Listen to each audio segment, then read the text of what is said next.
அன்பான அழகான எல்லா சப்ஸ்கிரைபர்ஸ்க்கும் வணக்கம். இன்றைக்கி ஃபிஷ்ஷோட எக்கு வச்சுட்டு ஒரு ஃப்ரை பண்ண போகிறேன். உங்களுக்கு இந்த ஃபிஷ்ஷு கிடச்சிச்சின்னா ட்ரை பண்ணி பாருங்கள், ரொம்ப டேஸ்ட்டாக இருக்கும். கேரளாவில் ரொம்ப விரும்பி சாப்பிட்ற ஒரு மீன் எதுன்னு கேட்டால் சாலை மீன் சொல்லுவாங்க. சாலை மீன் இன்றைக்கி எங்கள் வீட்டில் அது வாங்கியிருக்கு. இது வாங்கி இதை நம்ம கட் பண்ணி உள்ளே பார்த்துச்சுன்னா 2 டைப் ஆஃப் எக்கு கிடைக்கும். ஒன்று வந்து இந்த எல்லோ கலரில் இருக்கும், இன்னொரு எக்கு வந்துட்டு ஒயிட் கலரில் இருக்கும். 2 எக்கு ஃப்ரை பண்ணாலும் 2 டிஃப்ரெண்ட் டேஸ்ட்டாக தான் இருக்கும். ஆனால் நல்லா வாஷ் பண்ணி எடுத்துக்கணும். கட் பண்ணக்கூடாது. கட் பண்ணினா உடஞ்சி போய்டும், ஃப்ரை பண்ண முடியாது. இதில் தேவையான அளவுக்கு தூளுப்பு போட்டு மஞ்சள் பொடி அப்புறம் மிளகா பொடி போட்டுட்டு கொஞ்சம் நேரம் அப்படியே வச்சுக்கணும். மினிமம் வந்து ஒரு 15 to 20 மினிட்ஸ் அப்படியே வச்சுக்கணும். இது வறுக்கிறதுக்கு முன்னாடி இன்னொரு வாட்டி கூட எல்லாம் செக் பண்ணி பார்க்கணும் கரெக்டாக இருக்கான்னு. நான் கொஞ்சம் காரம் கம்மியாக இருக்கனால மிளகா பொடி போட்டிருக்கு. அப்புறம் வந்துட்டு தேவையான அளவுக்கு எண்ணெய் ஊற்றி எண்ணெய் காஞ்சதுக்கப்புறம் எல்லாம் ஃபுல்லாக போட்டுட்டு லோ ஃப்ளேமில் வச்சுட்டு அதை ஃப்ரை பண்ண வேண்டியது. இடைக்கிடைக்கு சும்மா இலக்கி மட்டும் விடணும், கரியாமல். நல்லா டேஸ்டியான எக் ஃப்ரை ரெடி ஆச்சு. ஃபிஷ்ஷு இது வந்து சக்காவோட ஃபேமிலியில் இன்னொரு ஃப்ரூட்டு, பேர் வந்துட்டு ப்ரெட்டு ஃப்ரூட்டு இல்லைன்னா கடைச்சக்கா. தமிழ் பேர் தெரியாது. உங்களுக்கு யாருக்காவது தெரிஞ்சிச்சுன்னா கமெண்டில் மென்ஷன் பண்ணுங்கள். இதோட டேஸ்ட்டு வந்துட்டு பொட்டேட்டோட டேஸ்ட்டு டெக்ஸ்சரும் தான் ரொம்ப டேஸ்ட்டாக இருக்கும் சமைச்சா. ஃப்யூச்சரில் மேபி யாராவது இந்த ஃப்ரூட் யூஸ் பண்ணிவிட்டு பிரியாணி கூட செய்கிறதுக்கு வாய்ப்பு இருக்குது, பார்க்கலாம். இதில் high fibre, protein, amino acids, vitamin C, potassium, copper எல்லாமே இருக்கிறனால ரொம்ப ஹெல்த்தியான ஒரு வெஜிடபிள் கூட. அதே மாதிரி இது அசிடிட்டி, அல்சரு, ஹார்ட் பர்னு அந்த மாதிரி எக்கச்சக்கமான டைஜஸ்டிவ் டிசீஸுக்கு வந்து இது வந்து யூஸ் பண்ணிக்கலாம். க்யூர் ஆகும் கண்டிப்பாக. ஸ்கின் ஹெல்த்துக்கும் நல்லது. அதே மாதிரி நம்மளோட இம்யூனிட்டி இது பூஸ்ட் பண்ணும். இதில் கால்சியம், மக்னீஷியம் இருக்கிறதுனால போன் ஹெல்த்துக்கு ரொம்ப நல்லது. வைட்டமின் ஏ இருக்கிறதுனால விஷனுக்கும் ரொம்ப நல்லது. ஆக மொத்தத்தில் இந்த வெஜிடபிள் வந்து சூப்பர் வெஜிடபிள். கிடச்சா ட்ரை பண்ணுங்கள்.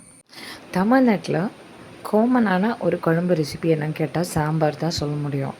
அப்புறம் வந்து காரக்குழம்பு. ஆனால் ஃபஸ்ட்டு ப்ரெஃபரன்ஸு எப்போவுமே சாம்பாருக்கு தான். அப்படின்னா கேரளாவில் ஒரு ஃபேமஸான குழம்பு ரெசிபி இப்போ இல்லை, பழைய குழம்பு ரெசிபி எதுன்னு கேட்டால் இந்த பழாப்பழ கொட்டை, மாங்காய், அப்புறம் ப்ரான், இது 3 போட்டால் இந்த குழம்பு தான் பழைய காலத்தில் எல்லா வீட்டிலும் இருக்கும்.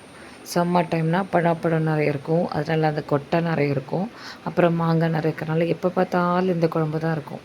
இது 3 நல்லா கட் பண்ணி வேக வச்சு மஞ்சள் பொடி, மிளகு பொடி, மல்லிப்பொடி போட்டு தேங்காய் வந்து துருவி அதை அரைச்சி போட்டால் இந்த குழம்பு ரெடி.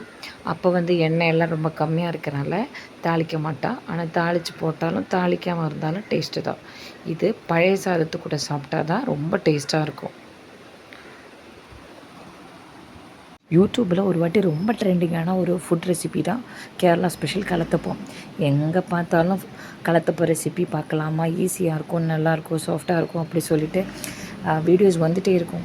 அப்படி தான் இந்த கலத்தப்பம் எப்படியாவது சாப்பிட்டு தான் ஆகணும்னு ஒரு இதில் இருந்தோம். ஆனால் எங்கள் ஊர் சைடெல்லாம் யாருக்குமே இது தெரியாது. கேள்விப்பட்டிருக்கு, ஆனால் செய்ய தெரியாது. ரீசெண்டாக கேரளாவுக்கு போனப்போ இது வாங்கி சாப்பிட்டோம். ஆனால் எனக்கு சொல்ல அளவுக்கு பிடிக்கல, டேஸ்ட்டு நல்லா இல்லை, சாஃப்டாக இருக்குது, பார்க்குறதுக்கு அட்ராக்டிவாக இருக்குது.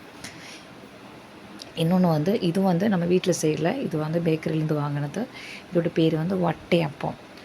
ஆக்சுவலி இது வந்து கேக்கு மாதிரி இருக்கும், ரைஸ் கேக்குன்னு சொல்லலாம். ரொம்ப டேஸ்ட்டாக இருக்கும். கட் பண்ணால் கேக்கு மாதிரி இருக்கும், ஆனால் இனிப்பு ரொம்ப கம்மி. இது ரொம்ப ஸ்ட்ராங்கான ஒரு கட்டஞ்சாயோட சாப்பிட்டா ரொம்ப டேஸ்ட்டாக இருக்கும். எப்போது ஒரு வாட்டி கேரளாவுக்கு வர மாதிரி இருந்துச்சுன்னா நீங்கள் வந்து இது கண்டிப்பாக வாங்கி சாப்பிடுங்க, உங்களுக்கு ரொம்ப பிடிக்கும். இவ்வளோ நேரம் பொறுமையாக இந்த வீடியோ பார்த்துட்டு இருந்த எல்லாருக்கும் ரொம்ப நன்றி. உங்கள் வாழ்க்கையில் ரொம்ப இம்பார்ட்டண்ட்டான ஒரு 5 மினிட்ஸ் எனக்காக மாற்றி வச்சுருக்கோம். எப்போவுமே நீங்கள் பார்க்குற இந்த வீடியோ வந்து உங்களுக்கு பயனுள்ளதாகணும் என்று நான் நினைக்கிறேன். அதனால் இன்கேஸ் உங்களுக்கு இது வேஸ்ட்டாக போச்சுன்னா சாரி கேட்குறேன். பாய்.